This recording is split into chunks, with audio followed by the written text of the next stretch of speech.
to show you, this is John Grimsley, and I'm going to start out by showing you his brain because he was the first football player that I examined, whose brain I examined, that had the disease CTE. John Grimsley was a 9-year player for the NFL. He played in the Pro Bowl. He was married to his high school sweetheart, and he retired from football at the age of 32. He ran a successful hunting and dive business and did well until he was about 40, when his wife noticed that there were just some quirks, some changes in his behavior. What she noticed was that he didn't seem to be able to pay attention for long times. His concentration was reduced. He had difficulty focusing when in situations with lots of noise or lots of activity. And she became very concerned when their son came home and told him he was getting married and told him all the details of his upcoming engagement. And by the evening of that same day, John, even though he was only in his early 40s, had completely forgotten that he was even getting married. He died, actually, John died of an accidentally inflicted gunshot wound while he was cleaning his gun. And his wife, who'd been concerned about these behavioral changes she had seen, made efforts for us to get the brain from the coroner after his death. And this is his brain. And just to show you, this is a brain stained identically to what I've shown you before.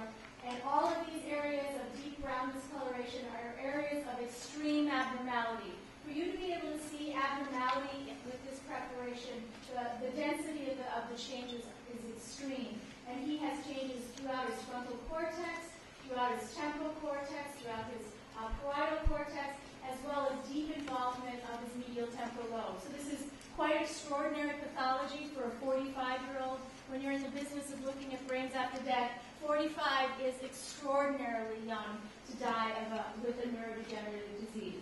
In fact, if you compare the brain of John Grimsley, who dies at 45, to the brain of a boxer that I had examined previously, who died at the age of 73, you can see that even though John Grimsley died some 30 years earlier than the boxer, he was well on his way to long end-stage, very severe CTE at the time of his death. This is actually the worst case of CTE I've ever seen, so I'm going to show you several extremes. This is the brain of a Hall of Fame former NFL player who played 14 years in the NFL, was an Army veteran, and died at the age of 80 with very severe dementia.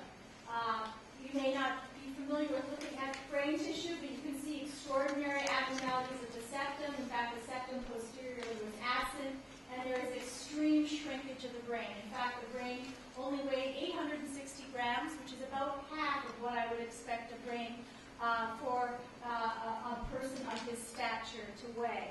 So just to point that out, this is what a brain of another individual of about his stature looks like, and this is the brain of this individual with end-stage CTE. So you can see the extraordinary shrinkage of the brain, both of the brain and the white matter, and tremendous dilatation of those interior chambers.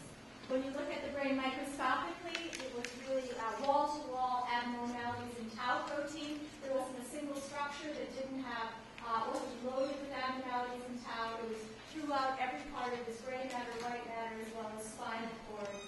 And no evidence of any other disorder, no evidence of Alzheimer's disease, entirely the disease CTE.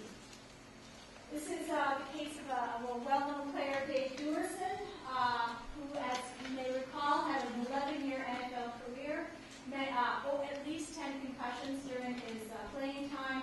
Very successful individual after he left the NFL in his early 30s. He started Duerson's Foods. I was told by some people from Chicago that there were many people in Chicago that wanted him to run for mayor. He was really well liked in his community. He was very active in the NFLPA and the benefits board, and he was considered to be in excellent health. But about 4 years before he died, his life starts to unscramble. He developed work and financial difficulties, makes a series of poor business decisions that lead to the bankruptcy of his company. His wife notices very erratic, bizarre behavior. He begins to become physically assaultive, both with her and the children. And he becomes increasingly out of control, hot-tempered, with an explosive personality. He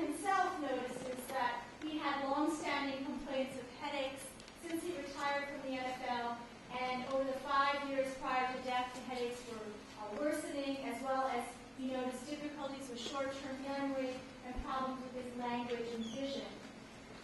He's the individual that you may recall texted that he would like to have his brain donated to the NFL Brain Bank before he committed suicide by shooting himself in the chest. And this is the brain of Dave Dorson, and you can see this is the classic abnormalities of CTE in his brain affecting the frontal lobes, the depths of the cell side, beginning to affect the inferior frontal lobes, as well as beginning involvement of the medial temporal lobe. When you look at it microscopically, it's extraordinary damage, and especially considering that he was only 50 at the time that he died. This brings me to the case of Owen Thomas, who was a college football player. He played for the University of Pennsylvania. He loved football. He played it since he was 9. He liked to hit hard. He never had a diagnosed concussion. Never anything documented. Never complained that he'd been concussed. But he was considered a very popular player. He was unanimously voted team captain. And very uncharacteristically, he called his parents in the spring of 2010 and said that he was having trouble with 2 of his subjects and was concerned about how he performed on several tests. And then 2 days later, he was found hanged in his off-campus apartment. And his parents donated the brain to our study, thinking that he would be a control because he'd never had any concussions, and they didn't notice any difficulties other than the suicide. But lo and behold, we were able to find in his brain, even though he died at the age of 21, these very characteristic abnormalities of the depths of the cell side affecting the frontal lobe. They're around small blood vessels, and there were 20 or 25 of these lesions in the tissue that we received. And when you look microscopically, this is clear, demonstrable disease. This is not a subtle change. This is actually quite extraordinary disease, especially considering his brain really hadn't finished developing. The brain develops probably until you're about 25 or in your mid-20s. His brain, still developing, is already showing tremendous signs of neurodegeneration. Actually, if you compare the brain, if you put the brain side by side, that of Owen Thomas, who dies at 21, to Dave Dorson, who dies at 50, again, a 30-year span. And you can imagine that if Owen Thomas had lived longer and the disease had progressed, he might have developed the same degree of abnormalities found in the brain of Dave Dorson. We have seen it in younger players. This is an 18-year-old player who died 10 days after a concussion. He played both high school football as well as rugby, and he had these abnormalities in his brain, again, around small blood vessels, again, seen in the frontal lobe. This isn't the youngest player we've seen. We've actually had the opportunity to see a younger player, a 17-year-old who died after second impact syndrome in a high school football game. So this is the case of Derek Bugard, because this disease isn't restricted to football. We see it also in hockey as well as other sports. This is Derek Bugard, who played in the NHL for 6 years with the Minnesota Wild as well as the New York Rangers. He was considered to be a tough fighter for the NFL. These are his statistics. He has 277 NHL games. He had 3 goals, 589 penalty minutes, and 61 regular season fights, just to give you an idea of what his role on the team was. And actually, at the time of his death, he had suffered a concussion reportedly during a fight and had been sidelined since that time. His parents noted that he was depressed. He was very labile emotionally. He went on impulsive buying sprees. They felt that he was disoriented at times with difficulties with memory, attention, and concentration. He was in and out of drug rehab, so it was unclear if these symptoms were related to his drug addiction or if they were related to organic brain disease. But he died at the age of 28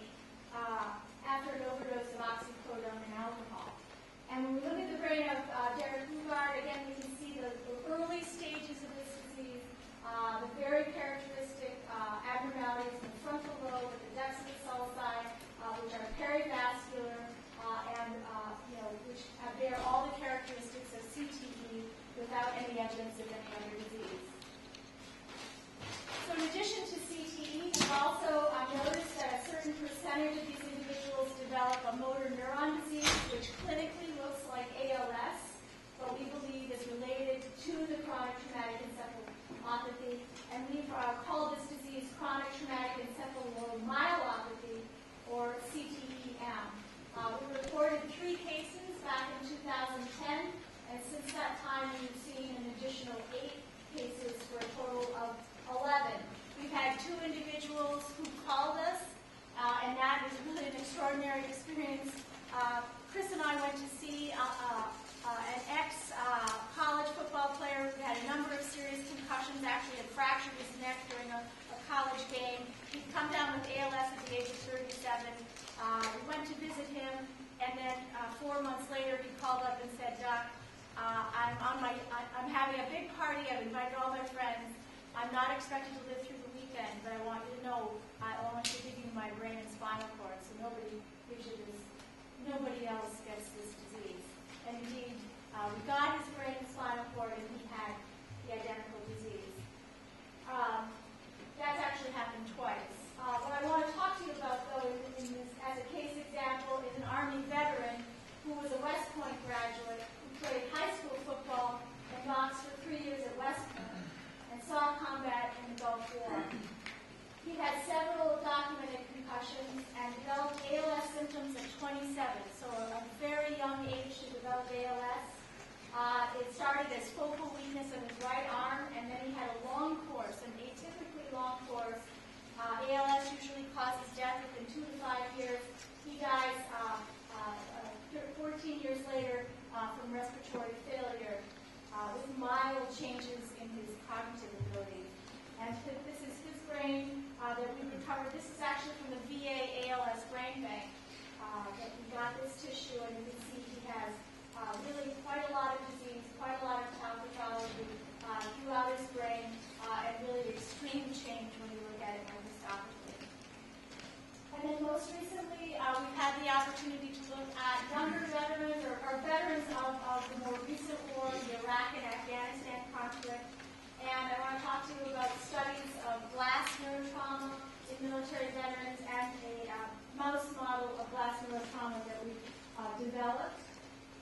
Here's one of our first cases, which is a 45-year-old Army veteran from the Iraq and Afghanistan conflict. He had experienced a single close-range IED blast exposure.